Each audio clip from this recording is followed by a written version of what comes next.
지금 벌써 밖에는 봄이 왔어요. 그래서 이렇게 땅 아래를 보면은 파릇파릇 새싹들이 이렇게 움트고 있습니다.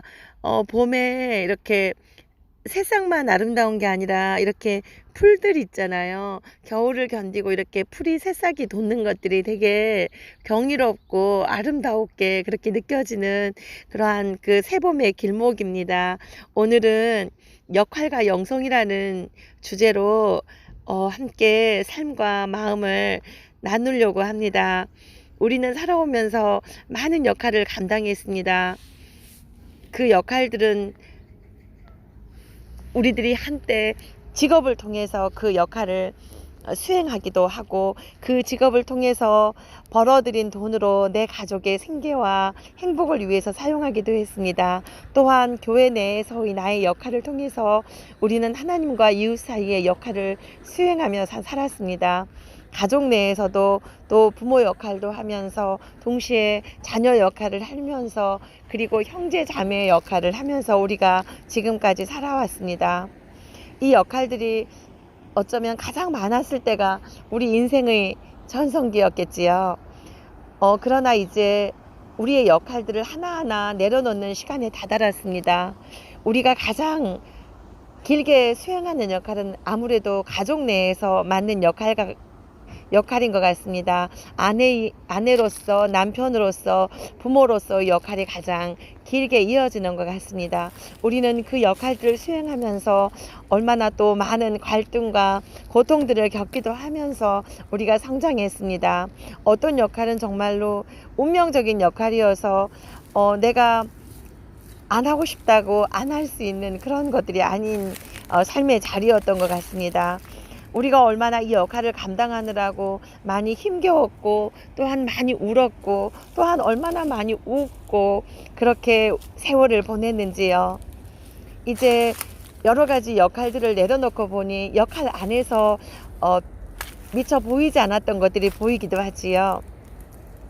그 역할을 수행하고 나서 이렇게 물러서서 바라보는 그것들도 참으로 우리에게 여러 가지 회한도 주기도 하지만 감사한 것도 참 많은 것 같습니다. 또 한때 우리들에게 짐이나 스트레스로 작용했던 어떤 역할들도 도리어 또 생각해 보면은 그것이 우리를 성장시키고 또 발전시켰던 것들을 발견하게도 되는 것 같습니다. 그래서 회한과 그리움을 주는 역할들도 있는 것 같습니다.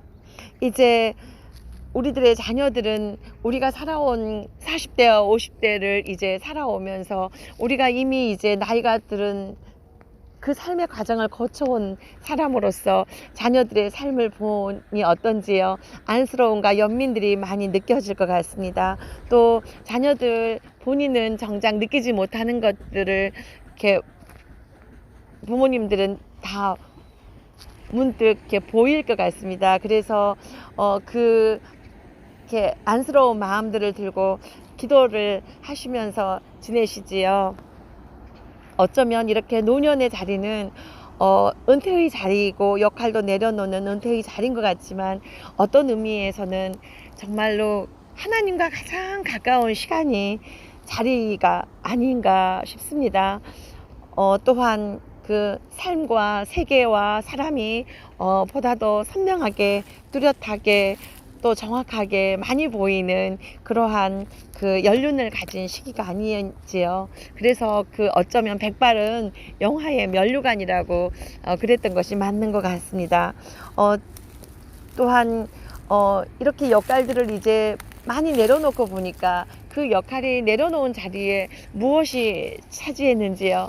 우리가 젊었을 때처럼 건강하지 못해서 우리들에게 그 역할들을 내려놓는 그 자리에 엄청난 시간이 우리 옆에 다가와 있는 것 같습니다. 그 시간에 우리는 기도의 자리를 더욱더 마련하고 성찰의 자리, 그리고 회상의 자리들이 들어와 있지요. 이렇게 우리는 이제 역할을 내려놓는 이 시간에 집안에서는 어른이지만 하나님 앞에서는 우리가 하나님을 아버지라고 부르는 이상 우리가 여전히 어린아이이기 때문에 정말로 그 노년의 시기에 유일하게 울면서 떼를 쓸 수 있는 대상이 하나님이 아닌지요. 그렇게 우리가 하나님 앞에서 떼를 쓰기도 하면서 울기도 하면서 정말 내 몸이 아파요라고 울 수도 있는 그런 하나님 앞에 우리가 살 수 있어서 얼마나 감사한지요. 어떤 노인들은, 우리 엄마 같은 분들은 이렇게 치매가 왔었기 때문에 정말 그 삶의 끝자락에 기도와 성찰로서 자기의 삶을 돌아보고 마무리해야 될 시간을 빼앗긴 노인들도 얼마나 많은지요. 그렇게 또 우리의 주변을 보면서 얼마나 우리의 삶이 여러 가지 아픔이 많지만 또한 감사한지요. 우리가 이제 환경이 많이 바뀜으로 해가지고 이제 지금까지 우리가 늘 행해왔던 새벽기도, 묵상기도, 그리고 방언기도, 관상기도, 듣는 기도, 향심기도, 마음의 기도, 작정기도, 이런 다양한 형태의 기도들을 이제 우리가 지금까지 살면서 해왔었는데, 우리가 노년에 이르러서 이제 몸도 예전처럼 많이 움직일 수도 없고 여러 가지 또 코로나로 인해서 그러한 기도들을 할 수 없는 상황에서 여러분들은 기도에 대한 생각을 어떻게 하고 계시는지요?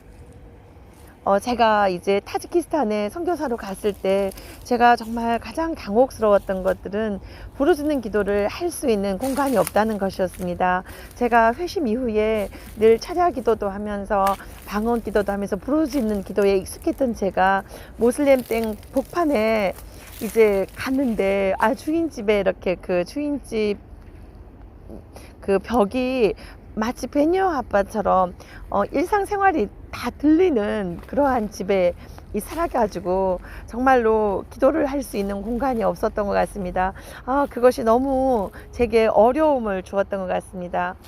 그래서 그 기도를 못하는, 부르짖을 수 없는 우리 일반 교회에서 늘 3시간, 2시간 기도해야 된다 이렇게 교육을 받아온 저로서는 정말 그 죄책감과 무력감과 부자유함들이 한동안 이어졌던 것 같습니다. 그러나 이제 그러한 그 삶을, 그런 환경을 극복하기 위해서 이제 여러 모양으로 애를 쓰면서도 그 기도를 못하고 있다라는 그 눌림들이 늘 있었던 것 같습니다. 그러면서 이제 그 저녁에 밤 8시가 되면은 겨울에는 전기가 많이 죽어버렸기 때문에 일찍, 너무 추우니까 이렇게 일찍 잠이 들었었는데, 당시에 제가 배운 게 배고픔보다는 추위가 더 견디기 힘들구나, 제가 이것을 배웠습니다. 그래서 이제 8시쯤에 잠이 들어가지고 한 12시쯤에 이제 깨가지고 그 시간에 주로 제가 이제 시작했던 것들이 이렇게 성경으로 기도를 하는 거였는데, 그 당시는 에스겔서와 레위기를 정말 많이 봤던 것 같습니다. 그래서 한 구절 한 구절들을 성경을 읽으면서 전부 다 이렇게 그 내 삶에 적용을 하면서 그 말씀들을 뼈아프게 봤던 것 같습니다. 그 시기에 읽었던 그 성경들이 정말 저를 정화시켜 주었고, 제가 선교사로 살아갈 수 있도록 어떤 그 특별한 에너지를 받았던 것 같습니다. 생명의 에너지를 그 당시를 통해서 받았던 것 같은데, 그 당시는 늘 그럼에도 불구하고 이제 목사님들 설교도 듣고 싶고 내가 뭔가가 영적인 것들이 부족하다, 공급을 받아야 된다, 이런 생각들을 늘 하고 살았던 것 같습니다. 그러나 그 거대한 결핍들, 사막 가운데 어떤 시간들, 이렇게 무력감들을 가지고 살아가는 그 시기에 여러 가지 경제적으로도 어렵고 또 영적으로도 어렵고 사역적으로도 무슬림권에서 정말 회심률도 낮고 또 그렇게 어린 아이들을 또 키우고 있었기 때문에 여러 가지 어려움들이 많았는데, 또 남편과의 사역 조율과 관계도 참 힘들었던 것 같습니다. 그래서 그런 시기를 거치면서 그런 결핍들을 통해서 제가 어느 날 많은 세월이 흘러가지고 이렇게 보면서 제가 어느 날 이렇게 그 묵상을 깊게 해낼 수 있는 나름대로의 그 능력을 이제 개발했던 것 같습니다. 그러면서 늘 이렇게 말씀 본문을 통해서 내가 묵상하고 내가 기도하고 내가 이렇게 개척해가는 삶을 개척해가는 그러한 것들로 하나님이 저를 좀 튼튼하게 해주셔서 이제 그 나름의 그 모슬렘권에서 부딪혀오는 문제들을 극복할 수 있는 나름의 그 신학들을 이렇게 공고히 하면서 조금 더 튼튼한 선교사가 되어갔던 것 같습니다. 장님이 말입니다. 이렇게 눈이 시력이 나빠지면 그 시력이 눈이 보이지 않기 때문에 다른 감각이나 다른 기능들이 개발되듯이 어쩌면 우리에게 그 정말 어찌할 수 없는 결핍들은 우리에게 다른 기능을 활성화시키는 역할들을 하는 것 같습니다. 제가 책을 엄청 좋아했던 정말 책을 어마어마하게 좋아하고 저는 선교지 떠날 때도 제일 어려웠던 게 모든 것이 저는 책을 두고 간다는 것이 저는 되게 어려웠던 거거든요.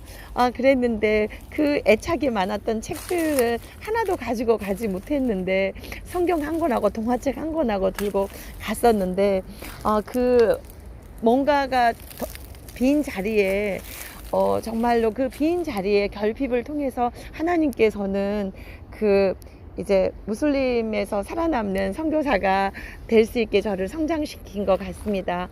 그러면서 이제 그 기도에 대해서 말씀을 통해서 그렇게 읽으면서 말씀을 통해서 그 말씀 기도라고 그러죠. 그걸 거룩한 독서라고도 하고 렉시오 디비나라고도 하긴 하는데 이제 그 당시에는 제가 렉시오 디비나 정도 이런 걸 잘 몰랐고 그냥 하나님이 성령 이끄심 따라서 그렇게 기도를 했는데 지나고 와서 보니까 이제 쭉 기독교 역사 속에서 기도하는 방법들을 쭉 공부하고 이후에 그렇게 보면서 렉시오 다비나처럼 하나님께서 나를 이끄셨구나 라는 것을 이제 제가 이후에 해석을 하는 것입니다.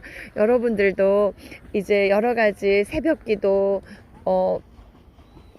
또 여러 가지 부르짖는 기도를 못하게 되는 환경에서 여러분들도 이제 가장 지금 같은 경우는 유튜브가 있지 않습니까? 유튜브나 또 플레이스토어에 이렇게 보면은 그 드라마 바이블이라고 성경 통독 프로그램이 다 나와 있기 때문에 그 성경 통독 프로그램을 이제 스마트폰에 깔아서 그걸 들으면서 이제 하면은 제가 했던 것보다 훨씬 더 효율적으로 할 수 있을 것 같습니다. 저는 이제 이후에 이런 그 프로그램이 만들어지면서 예를 들어서 이제 시편이면은 시편을 오늘 저녁 내내 틀어놓고 제가 밤새도록 자기도 하고 자다가 일어나서 또 시편을 들으면서 성경 말씀이 부딪혀오는 걸 들으면서 또 기도하고 늘 그렇게 이렇게 살았습니다. 그러면서 이제 이렇게 남의 설교를 듣는 것보다 말씀을 묵상하고 깊이 내 삶을 조명하는 것들이 훨씬 더 좀 더 깊은 맛이 나는 그러한 이렇게 그 경험을 하면서 살아가고 있습니다. 여러분들도 이제 여러분의 주어지는 그 시간에 이렇게 말씀으로 여러분들을 정화시키면서 깊은 곳에 말씀을 읽다가 마음에 부딪혀올 때 그 부딪혀옴을 이건 내 죄 아니야 뭐 이렇게 말고 저것이 내 죄일지도 몰라 라고 깊이 받아들이면서 말씀을 읽으면서 기도를 하시면 여러분의 정화와 생각의 변화에 큰 도움이 될 것 같습니다. 또한 그러한 성경을 읽으면서 기도하는 법을 이렇게 실천하면서 조금은 경계해야 될 것들은 이제 자기 비난이나 자기 학대입니다. 우리가 성경을 읽으면서 특히 구약 성서를 보다 보면은 많은 죄책감들을 가지고 이제 성경을 볼 수 있는데 그런 자기 비난에서 머물러 있는 그런 시기들이 오는 것 같습니다. 왜냐하면 우리는 그렇게 완벽한 의인이 아니기 때문에 우리는 날마다 넘어지고 매 순간마다 넘어지고 무너지고 죄짓고 그러한 우리 자신들을 경험하면서 자기 비난, 자기 책망, 자기 혐오, 자기 학대에 우리가 이렇게 머무르는 신앙의 어떤 발걸음이 있는 것 같습니다. 그때마다 우리는 기억해야 되는 것이 누가복음 15장에 정말 그 탕자를 받아들이는 아버지의 마음, 하나님이 우리의 아버지라는 것들을 꼭 기억하시고, 또한 부모로서의 경험들을 되살려서 우리 자녀가 만약에 죄를 지었다고 늦게 깨달았다면서 문 밖에서 절대 들어오지도 않고 부모님 집에 들어오지도 않고 나는 벌을 받아야 된다, 나는 더 이렇게 그 대가를 치러야 된다, 내가 아픈 거는 죄 때문이다, 막 이렇게 하고 있다면 얼마나 우리 마음이 아프겠습니까? 그렇게 자기 비난과 자기 학대를 하고 있는지까지 성찰해 볼 수 있는 그러한 그 거룩한 그 독서가 되기를 원합니다. 그 거룩한 독서는 여러분의 기도가 되어서 정말 말년에 아름다운 시간들을 보낼 수 있을 것입니다. 이제 새봄이 다가오는데 정말로 그 이번 한 주간을 지나면서 저도 이렇게 그 월요일 화요일쯤에 수요일쯤에 이르면서 저도 이제 이렇게 가까우신 분들이 이렇게 아프시고 그러니까 이렇게 그분들을 위해서 기도를 잠시 하다가 너무 마음에 그 어떤 그 서글픔들이 차올라 가지고 제가 그냥 앙 하고 울었어요. 그래서 우리 애들이 그걸 저쪽에서 듣고 우리 엄마는 정말 안 자란다고, 우리 엄마는 왜 저렇게 진짜 애기 같은지 모르겠다고 이제 그러는 걸 들었습니다.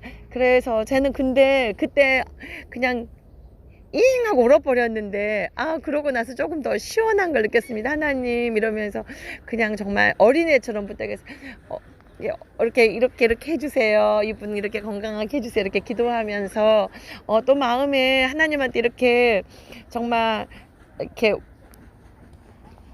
애기처럼 울어버리니까 하나님이 그때 그 순간에 하나님이 내 기도를 들어주는 것 같고 그런 마음이 들었습니다. 여러분도 비록 나이가 들었지만 하나님 앞에서 여러분 눈물 어린 외마디, 하나님 하는 그 외마디 안에 여러분의 전 인생과 여러분의 전체의 삶 가운데 걸친 이야기와 하나님께 나누고 싶은 대화들이 다 담아서 그렇게 하나님께 기도하시기 바랍니다. 여러분 이 절망을 여러분 부딪혀오는 이런 몸의 아픔들을 잘 이렇게 해석하시고 함께 이겨나가는 그러한 시간이 되었으면 좋겠습니다. 기도하겠습니다.